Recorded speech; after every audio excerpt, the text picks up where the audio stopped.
Hello students, today we are going to explain how do organisms reproduce. Word reproduce is related with the word reproduction. What is reproduction? The production of new organisms from the existing organisms of same species is known as reproduction. In the most simple words, we can say that the reproduction is the creation of new living things from the existing living things. मतलब ਜਿਹੜੀਆਂ ਚੀਜ਼ਾਂ ਆਪਾਂ ਦੇਖਦੇ ਹਾਂ living things ਦੇਖਦੇ ਹਾਂ, ਚਾਹੇ ਉਹ ਪਲਾਂਟਸ ਹੈ ਚਾਹੇ ਉਹ ਐਨੀਮਲਸ ਹੈ, ਉਹਨਾਂ ਵਰਗੇ ਹੀ ਨਵੇਂ ਪਲਾਂਟਸ, ਅੰਬ ਦੇ ਪੇੜ ਤੋਂ ਅੰਬ ਬਣਨਾ, ਜਾਂ ਫਿਰ ਦੂਸਰੇ ਜਿਵੇਂ ਡੌਗ ਹੈ ਡੌਗ ਤੋਂ ਡੌਗ ਬਣਨੇ, ਉਹ ਸਾਰੇ ਰਿਪਰੋਡਕਸ਼ਨ ਨਾਲ ਹੀ ਪੋਸੀਬਲ ਹੋ ਸਕਦਾ ਹੈ। अगर रिप्रोडक्शन नहीं होएगी तो स्पीशीज़ नहीं बननगे, तो वो बिल्कुल ख़त्म हो जाएंगे species. Reproduction is essential for the survival of a species on this earth. So living organisms produce more organisms of their kind to maintain the life of their species on the earth. इस करके reproduction बहुत ही important phenomena है। ਜਿਵੇਂ ਬਾਕੀ ਸਾਰੇ ਜਿਹੜੀਆਂ activities ਆਪਣੀ body 'ਚ ਹੁੰਦੀਆਂ, ਆਪਣੇ ਖਾਣਾ ਖਾਂਦੇ ਹਾਂ ਆਪਾਂ, ਹਾਰਟ ਬੀਟ ਹੁੰਦੀ ਹੈ, ਬ੍ਰੇਨ ਹੈ, ਉਵੇਂ ਹੀ ਰਿਪਰੋਡਕਸ਼ਨ ਵੀ ਜਿਹੜੇ ਬਹੁਤ ਜ਼ਿਆਦਾ ਜ਼ਰੂਰੀ ਹੈ ਸਾਡੀ ਬੋਡੀ ਦੇ ਵਿੱਚ, ਹਰ ਲਿਵਿੰਗ ਆਰਗੇਨਿਜ਼ਮ ਦੀ ਬੋਡੀ 'ਚ। ਦਾ process of reproduction ensure continuity of life on earth. ठीक है जी। For example, human beings reproduce by giving birth to babies. These babies grow ultimately become adults. ठीक है, इसे करके अगे दी अगे रिप्रोडक्शन दे नाल स्पीशीज़ वधी जाती है। इसी तरह ये डॉग दिखाया है, ये फ्लावर दिखाया, प्लांट दिखाया है, हर जगह ते रिप्रोडक्शन जिहड़ी है वो बहुत ज़रूरी है। The reproduction by human beings ensures that the human species will continue to exist on this earth for all the time to come.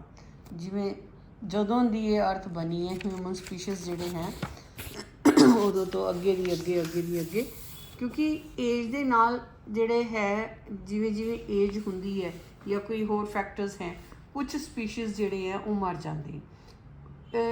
अगर रिप्रोडक्शन नहीं होएगी तो बिल्कुल ही ख़त्म हो जाएंगे ऑर्गेनिजम्स। था इस करके बहुत ज़रूरी है। Reproduction gives rise to more organisms with the same basics characteristics as their parents.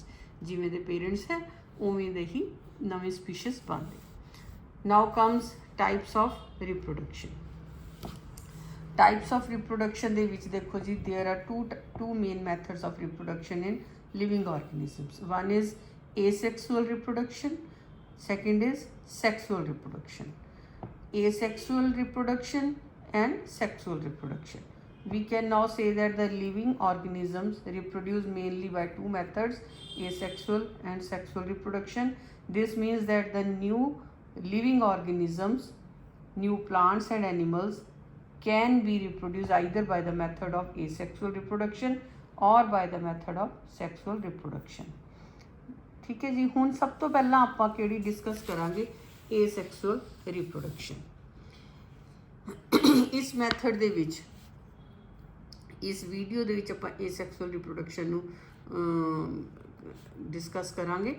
In asexual reproduction the offsprings arises, offspring मतलब जिहड़े छोटे बच्चे, arises from a single parent, एक ही लिविंग ऑर्गेनिज्म तो अगे बच्चे ਜਿਹੜੇ ਹੈਗੇ ਆ ਉਹ ਬਣਦੇ ਆ, ਨਵੇਂ ਡਾਟਰ ਸੈੱਲ ਜਿਹੜੇ ਆ ਉਹ ਬਣਦੇ ਆ।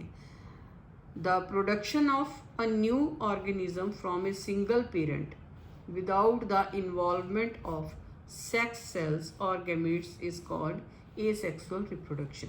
ਸਿਰਫ ਸਿੰਗਲ ਪੇਰੈਂਟ ਹੁੰਦਾ ਹੈ asexual reproduction. It is called asexual reproduction because it does not use special cell called sex cells or gametes for producing a new organism. Some of the examples of asexual reproduction are binary fission in amoeba, budding in hydra, spore formation in rhizopus, fungus, और bread mould, regeneration in planaria, fragmentation in spirogyra, vegetative propagation in flowering plants like rose plants. ਹੁਣ ਇਹ ਸਾਰੇ ਜਿਹੜੇ ਹੈ ਅਲੱਗ-ਅਲੱਗ ਤਰ੍ਹਾਂ ਦੱਸਿਆ ਹੋਇਆ ਵੀ ਕਿਸ ਦੇ ਵਿੱਚ ਏਸੈਕਸੁਅਲ ਰਿਪਰੋਡਕਸ਼ਨ ਕਿਵੇਂ ਹੁੰਦੀ ਹੈ ਔਰ ਕਿੰਨੇ ਤਰ੍ਹਾਂ ਦੀ ਏਸੈਕਸੁਅਲ ਰਿਪਰੋਡਕਸ਼ਨ ਹੁੰਦੀ ਹੈ। ਉਸ 'ਤੇ ਜਾਣ ਤੋਂ ਪਹਿਲਾਂ ਆਪਾਂ what is sexual reproduction? The production of new organisms from two parents. Asexual ਦੇ ਵਿੱਚ ਇੱਕੋ ਹੀ ਪੇਰੈਂਟ ਹੁੰਦਾ, ਸੈਕਸੁਅਲ ਰਿਪਰੋਡਕਸ਼ਨ ਦੇ ਵਿੱਚ ਦੋ ਪੇਰੈਂਟਸ ਹੁੰਦੇ, ਮੇਲ ਐਂਡ ਫੀਮੇਲ, ਠੀਕ ਹੈ। ਉਹ ਮਿਲ ਕੇ ਨਵਾਂ ਆਫਸਪ੍ਰਿੰਗ ਬਣਾਉਂਦੇ, ਠੀਕ। ਇਹਦੇ ਵਿੱਚ ਜਿੰਨੇ ਵੀ ਹਿਊਮਨਸ ਹੈ, ਫਿਸ਼, ਫਰੋਗ, ਹੈਨ, ਕੈਟ, ਡੌਗ, ਇਹ ਸਾਰੇ ਜਿਹੜੇ ਹੈਗੇ ਹੈ ਇਹਨਾਂ ਵਿੱਚ ਸੈਕਸੁਅਲ ਰਿਪਰੋਡਕਸ਼ਨ ਹੁੰਦਾ। The basic difference between asexual and sexual reproduction is that only one parent is needed in asexual reproduction, whereas two parents are needed in sexual reproduction. Now comes asexual reproduction.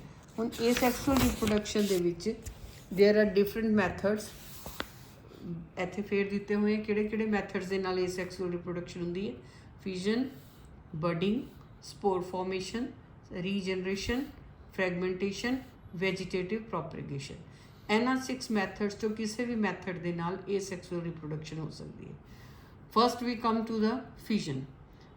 In this process of fission, a unicellular organism splits or divides to form two new organisms, two or more new organisms. ਇਹ ਜਿਹੜੀ ਫਿਜ਼ਨ ਹੈ ਇਹ ਦੋ ਤਰ੍ਹਾਂ ਦੀ ਹੁੰਦੀ ਹੈ। Binary fashion, binary fashion ਦੇ ਵਿੱਚ ਇੱਕ ਆਰਗੇਨਿਜ਼ਮ ਜਿਹੜਾ ਹੈ ਉਹ ਟੁੱਟ ਕੇ ਦੋ ਦੇ ਵਿੱਚ ਵੰਡਿਆ ਜਾਂਦਾ ਹੈ, ਠੀਕ ਹੈ ਜੀ। ਇਸ ਨੂੰ ਕਹਿੰਦੇ ਆ ਬਾਈਨਰੀ ਫਿਸ਼ਨ। ਇਸ ਸੇਮ ਅਮੀਬਾ ਦੇ ਵਿੱਚ, ਪੈਰਾਮੀਸ਼ੀਅਮ ਦੇ ਵਿੱਚ, ਲੈਸ਼ਮੀਨੀਆ ਦੇ ਵਿੱਚ ਇਹ ਸਾਰਾ ਜਿਹੜਾ ਇੱਕ ਸੈੱਲ ਡਿਵਾਈਡ ਹੋ ਕੇ, ਮਤਲਬ ਪੇਰੈਂਟ ਇੱਕ ਡਿਵਾਈਡ ਹੋ ਕੇ ਦੋ ਆਫਸਪ੍ਰਿੰਗਸ ਦੇ ਵਿੱਚ ਚੇਂਜ ਹੋ ਜਾਂਦਾ, ਉਸ ਨੂੰ ਕਹਿੰਦੇ ਆ ਅਸੀਂ ਬਾਈਨਰੀ ਫਿਸ਼ਨ। ਬਾਈ ਮਤਲਬ to. Then comes multiple fission. In multiple fission, the parent organism splits to form many new organisms at the same time. ਹੁਣ ਇੱਕ ਉਸ ਤੋਂ ਪੇਰੈਂਟ ਤੋਂ ਕਿੰਨੇ ਸਾਰੇ ਇਹ ਡਿਵਾਈਡ ਹੋ ਗਏ ਸੈੱਲ, ਠੀਕ ਹੈ ਜੀ। ਔਰ ਇਹ ਹਰ ਜਿਹੜਾ ਸਿਸਟ ਹੈ ਇਹ ਇੱਕ ਨਵਾਂ ਆਰਗੇਨਿਜ਼ਮ ਬਣੇਗਾ, ਇਸ ਨੂੰ ਕਹਿੰਦੇ ਆ ਮਲਟੀਪਲ ਫਿਸ਼ਨ। ਮਲਟੀਪਲ ਬਹੁਤ ਸਾਰੇ, ਠੀਕ ਹੈ ਜੀ। ਇਹ ਜਿਹੜਾ ਹੈ ਮਲਟੀਪਲ ਫਿਸ਼ਨ ਦੇ ਵਿੱਚ ਇਹੀ ਫਰਕ ਹੈ ਵੀ ਬਾਈਨਰੀ ਫਿਸ਼ਨ ਦੇ ਵਿੱਚ ਸਿਰਫ ਇੱਕ ਸੈੱਲ ਦੋ 'ਚ ਡਿਵਾਈਡ ਹੁੰਦਾ ਹੈ ਔਰ ਮਲਟੀਪਲ ਫਿਸ਼ਨ ਦੇ ਵਿੱਚ ਇੱਕ ਸੈੱਲ ਜਿਹੜਾ ਹੈ ਉਹ ਬਹੁਤ ਸਾਰਿਆਂ ਦੇ ਵਿੱਚ ਡਿਵਾਈਡ ਹੁੰਦਾ। ਨੈਕਸਟ ਆ ਗਿਆ ਜੀ budding. In budding, a small part of the body of a parent organism grows out as a bud, which then detaches and becomes a new organism.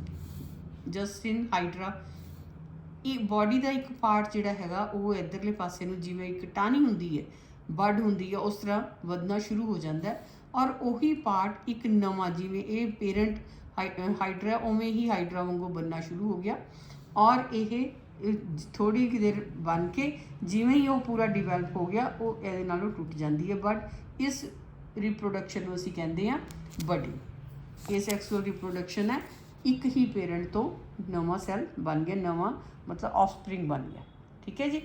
Hydra ਦੇ ਵਿੱਚ ਇਹ ਹੁੰਦਾ। ਇਸੇ ਤਰ੍ਹਾਂ ਇਸ ਦੇ ਵਿੱਚ ਈਸਟ ਦੇ ਵਿੱਚ ਵੀ ਸੇਮ ਹੁੰਦਾ। ਇੱਕ ਸੈੱਲ ਹੈ, ਇੱਕ ਸੈੱਲ ਦੇ ਇੱਧਰਲੇ ਪਾਸੇ ਉਭਾਰ ਜਾ ਆ ਗਿਆ, ਬੱਡ ਬਣ ਗਈ ਔਰ ਇਹ ਟੁੱਟ ਕੇ ਨਵਾਂ ਸੈੱਲ ਬਣ ਗਿਆ। ਇਸੇ ਤਰ੍ਹਾਂ ਬਹੁਤ ਸਾਰੇ ਬਣ ਜਾਂਦੇ, 1 2 3 4 5 ਕਿੰਨੇ ਸਾਰੇ ਬਣ ਜਾਂਦੇ। ਇਸ ਨੂੰ ਕਹਿੰਦੇ ਹਾਂ ਅਸੀਂ ਮੈਥਡ ਆਫ ਬਡਿੰਗ, ਓਕੇ ਜੀ।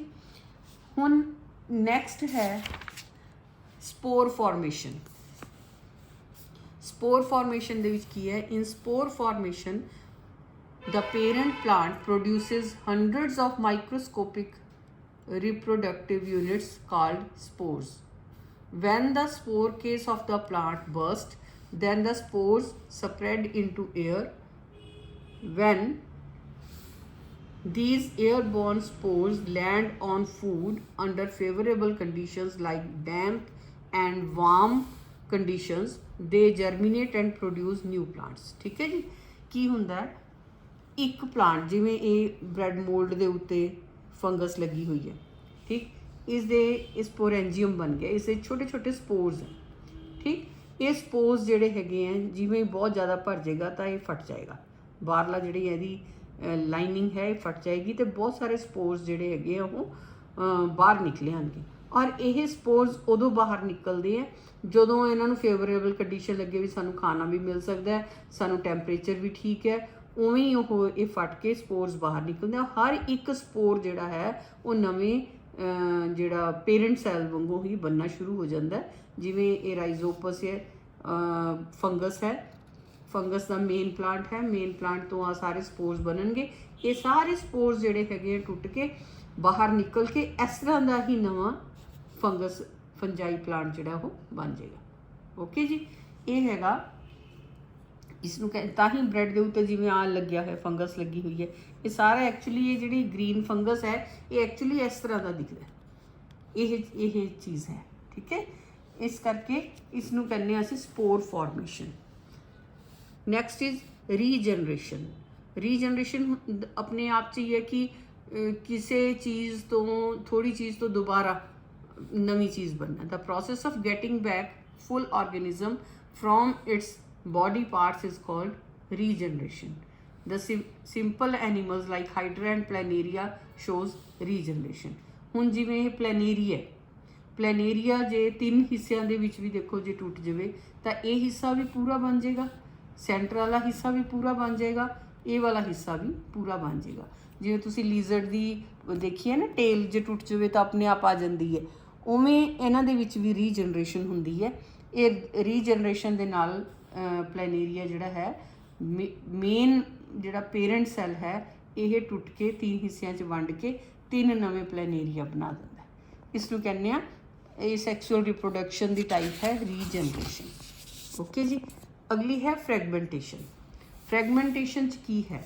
ਦ breaking up of the body of a simple multicellular organism into 2 or more pieces on maturing, each of which subsequently grows to form a complete new organism is called fragmentation.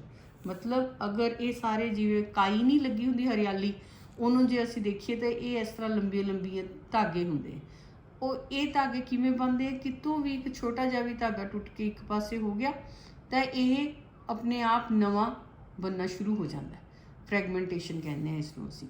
ਠੀਕ ਹੈ ਜੀ, ਸੀ anemone ਹੈ ਉਹ ਵੀ ਇਸ ਤਰ੍ਹਾਂ ਹੀ ਰਿਪਰੋਡਿਊਸ ਕਰਦਾ, ਔਰ ਸਪਾਇਰੋਗਾਰਾ ਹੈ ਉਹ ਵੀ ਇਸ ਤਰ੍ਹਾਂ ਹੀ ਰਿਪਰੋਡਿਊਸ ਕਰਦਾ। ਦ organisms like Spirogara and sea anemones can reproduce by the method of fragmentation. ठीक है, the breaking off of the body of an organism in fragmentation to form new organisms occurs naturally when the parent organism mature. ਜਦੋਂ parent organism mature ਹੋ ਗਿਆ ਤਾਂ ਇਹਨਾਂ ਦੀ ਜਿਹੜੇ ਹਿੱਸੇ ਆ ਉਹ ਟੁੱਟ ਕੇ ਫ੍ਰੈਗਮੈਂਟੇਸ਼ਨ ਹੋ ਕੇ ਫ੍ਰੈਗਮੈਂਟਸ ਦੇ ਵਿੱਚ ਟੁੱਟ ਜਾਂਦੇ ਆ ਧਾਗਿਆਂ ਦੇ ਵਿੱਚ ਤੇ ਆਪਣੇ ਆਪ ਨਵੇਂ ਆਰਗੇਨਿਜ਼ਮ ਬਣਨੇ ਸ਼ੁਰੂ ਹੋ ਜਾਂਦੇ। ਠੀਕ ਹੈ ਜੀ, ਔਰ last one is the vegetative propagation. Very important. Vegetative propagation ਕੀ ਹੁੰਦੀ ਹੈ? In vegetative propagation, new plants are obtained from the parts of old plants like stem, roots and leaves without the help of any reproductive organs. Plants ਦੇ ਵਿੱਚ plants ਦੇ ਸਿਰਫ ਇੱਕ ਬੀਜ ਨੂੰ ਛੱਡ ਕੇ ਬਾਕੀ ਕਿਸੇ ਵੀ ਹਿੱਸੇ ਤੋਂ ਨਵਾਂ ਪਲਾਂਟ ਬਣੇ, ਚਾਹੇ ਉਹ ਸਟੈਮ ਹੋਵੇ, ਚਾਹੇ ਰੂਟ ਹੋਵੇ, ਚਾਹੇ ਲੀਵਸ ਹੋਵੇ, ਤਾਂ ਉਹ ਉਸ ਅਸੀਂ ਰਿਪਰੋਡਕਸ਼ਨ ਨੂੰ ਕਹਿੰਦੇ ਆ ਵੈਜੀਟੇਟਿਵ ਪ੍ਰੋਪੇਗੇਸ਼ਨ। ਇਸ ਦੇ ਵਿੱਚ ਬਹੁਤ ਸਾਰੇ ਜਿੱਦਾਂ green grass grows in the fields after the rains from dry old stem of grass plants. ਘਾਹ ਇਸ ਤਰ੍ਹਾਂ ਹੀ ਉੱਗਦਾ ਨਾ, ਵੈਸੇ ਵੀ ਘਾਹ ਨੂੰ ਜਦੋਂ ਉਗਾਉਣਾ ਹੁੰਦਾ ਤਾਂ ਕਿਤੇ ਉਹਨਾਂ ਦੇ ਧਾਗੇ ਜੇ ਲਗਾ ਦਿੰਦੇ ਤੇ ਆਪਣੇ ਆਪ ਉੱਗਣਾ ਸ਼ੁਰੂ ਹੋ ਜਾਂਦਾ। ਔਰ ਬਹੁਤ ਸਾਰੇ ਬ੍ਰਾਇਓਫਿਲਮ ਜਿਹਨੂੰ ਪੱਥਰ ਚੱਟ ਕਹਿੰਦੇ ਆ, ਉਹ ਆਪਣੇ ਪੱਤਿਆਂ ਤੋਂ ਹੀ ਲੀਵਸ ਤੋਂ ਹੀ ਗਰੋ ਕਰਦਾ। ਦੇਖੋ ਬ੍ਰਾਇਓਫਿਲਮ ਆ ਰਿਹਾ, ਬ੍ਰਾਇਓਫਿਲਮ ਜਿਹੜਾ ਹੈ ਪੱਥਰ ਚੱਟ, ਉਹਦੇ ਸਾਈਡਾਂ 'ਤੇ ਇੱਥੇ ਇਹ ਛੋਟੇ ਪੱਤੇ ਨਿਕਲਣੇ ਸ਼ੁਰੂ ਹੋ ਜਾਂਦੇ, ਇਹਨਾਂ ਤੋਂ ਹੀ ਪੂਰਾ ਪਲਾਂਟ ਬਣ ਜਾਂਦਾ। ਠੀਕ ਹੈ ਜੀ, ਇਸ ਨੂੰ ਕਹਿੰਦੇ ਵੈਜੀਟੇਟਿਵ ਪ੍ਰੋਪੇਗੇਸ਼ਨ ਬਾਈ ਲੀਫ। ਇਹ ਦੇਖੋ ਬ੍ਰਾਇਓਫਿਲਮ ਦੇ ਵਿੱਚ ਨਵੇਂ ਪਲਾਂਟ ਨਿਕਲਣੇ ਸ਼ੁਰੂ ਹੋ ਜਾਂਦੇ। Money plant can also grown by vegetative propagation by using a piece of its stem. Money plant ਜੇ ਅਸੀਂ ਸਟੈਮ ਲਗਾ ਦਿੰਦੇ ਆ ਨਾ, ਆਪਾਂ ਕਹਿ ਦਿੰਦੇ ਆ ਨਾ ਵੀ ਅੱਛਾ ਇਹ ਪਲਾਂਟ ਹੈ, ਇਸ ਦੀ ਤਾਂ ਅਸੀਂ ਥੋੜੀ ਜਿਹੀ ਟਾਹਣੀ ਉਹ ਲਗਾ ਦਈਏ ਤਾਂ ਇਹ ਪੂਰਾ ਪਲਾਂਟ ਬਣ ਜੂਗਾ। That is vegetative propagation. ਠੀਕ ਹੈ।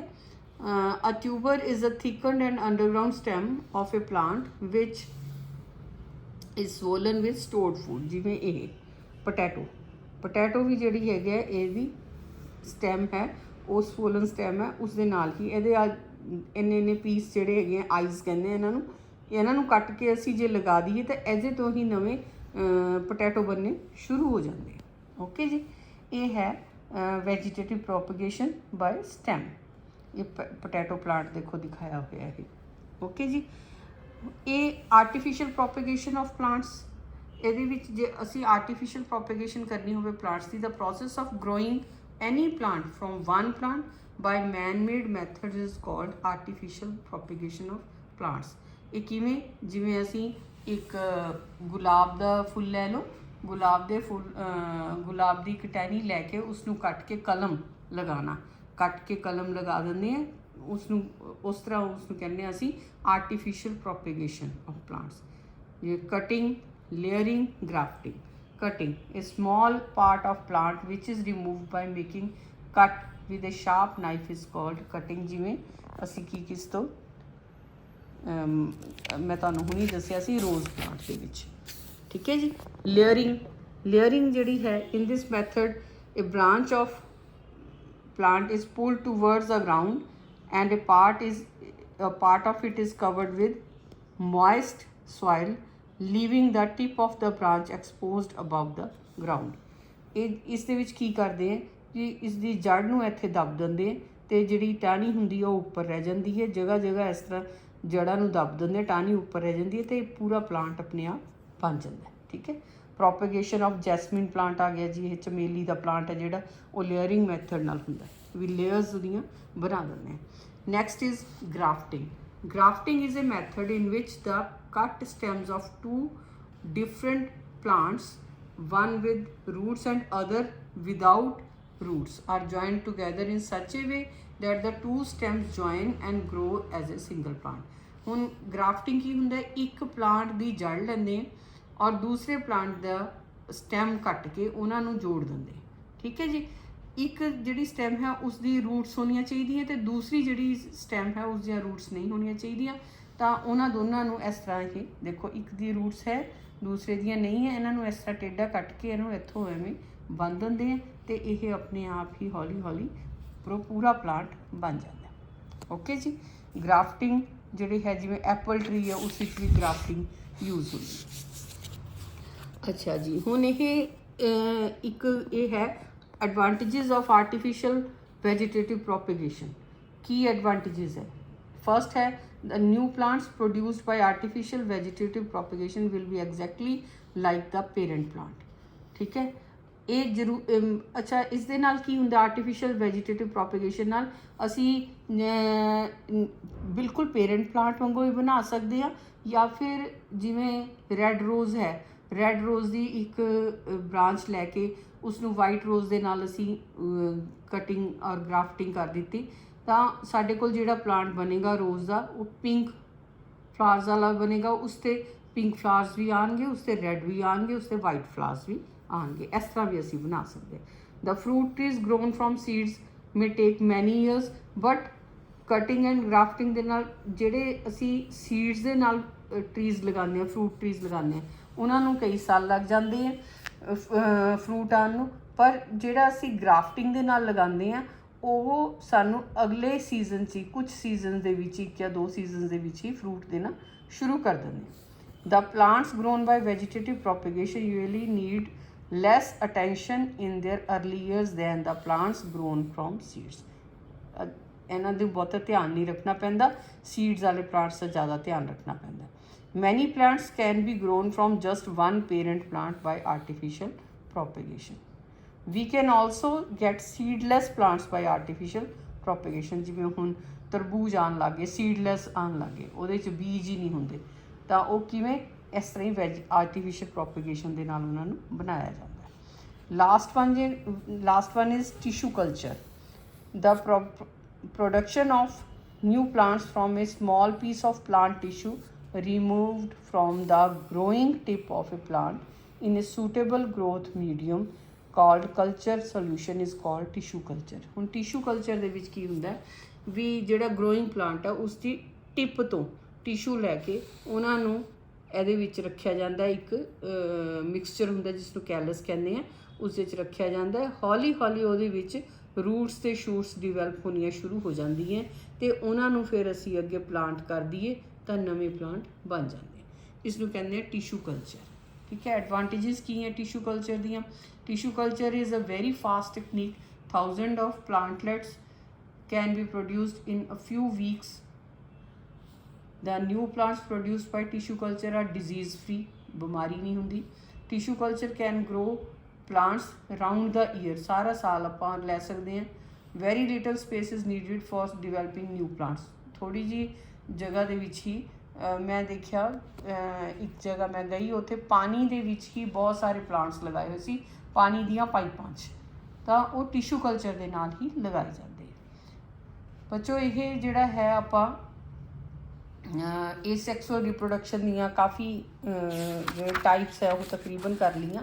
ਹੁਣ ਨੈਕਸਟ ਵੀਡੀਓ ਦੇ ਵਿੱਚ ਆਪਾਂ ਸੈਕਸੁਅਲ ਰਿਪਰੋਡਕਸ਼ਨ ਬਾਰੇ ਕਰਾਂਗੇ। ਆਈ ਹੋਪ ਕਿ ਤੁਹਾਨੂੰ ਇਹ ਸਮਝ ਆਇਆ ਹੋਵੇਗਾ।